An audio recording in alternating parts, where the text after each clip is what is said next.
Bonjour, bonsoir. Aujourd'hui, WhatsApp TV s'est rendu à Roubaix pour vous parler d'un sport pas comme les autres. Si je vous dis action, cascade, ville, vous pensez à quoi? On bouge.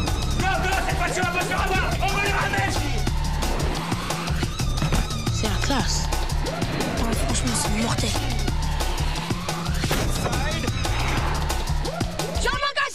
C'est bien l'association Parcours 59 qui nous a invités à participer à un de leurs entraînements. Les cascadeurs de WhatsApp TV ont accepté le défi. Vous pouvez nous parler de votre association? L'association Parcours 59, elle existe depuis 2009, malgré qu'elle est en association non déclarée depuis 2005. On était un groupe de jeunes qui avaient regardé des vidéos sur internet et de David Bell, qui est le créateur du parcours, qui a créé ça dans les années 90. Et nous, en regardant les vidéos, ça nous a inspiré. On a commencé à s'entraîner de façon autodidacte. De fil en aiguille, on a été à Paris, on s'est entraîné avec un peu la relève. Et en 2009, on a décidé de créer l'association via les parents qui s'inquiétaient que leurs enfants reproduisaient ce qu'on faisait, mais sans encadrement, et surtout qui voulaient tout de suite franchir des étapes qui, comme tout sport, ça peut être dangereux si c'est mal fait. Pour revenir un peu sur l'association Parcours 59, j'avais dit qu'elle était créée en 2009, il y a 3 salariés. Deux contrats d'avenir et un CDI, Kim Cléton, Mohamed Ayari, Oussine Sui, et on a 2 services civiques. Il y a à peu près une centaine d'adhérents dans l'association. On a un bureau qui est composé de vraiment des personnes différentes et qui permet justement de créer en fait un lien entre le sport, l'art et l'éducation, parce qu'on travaille en étroite collaboration avec l'agence de l'éducation par le sport. Et c'est en utilisant les nouveaux médias, c'est-à-dire là le parcours qui est un nouveau média, pour justement raccrocher des jeunes et les remettre dans le circuit soit professionnel ou soit scolaire. Je pense à Nelson Gonçalves qui travaille dans la police nationale. Je pense à Jérémy Lefebvre qui est haut placé en gendarmerie. Je pense à Maïdi Kiter qui est responsable d'un grand magasin qui s'appelle Bata. Je pense à Yann Mazia qui travaille au Cirque du Soleil chez les pompiers de Paris.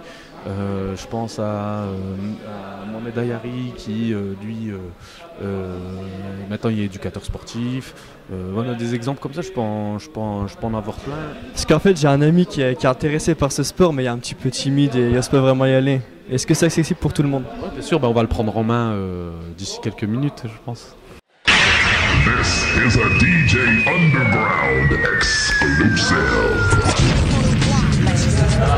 C'est parti. Nique sa mère, le dernier juge que j'ai vu avait plus de fils que le dealer de ma 1, 2, 3, 4. That's the sound of the police. Lick up police. That's the sound of the police. Lick up police. That's the sound of the police. Lick up police. That's the sound of the police.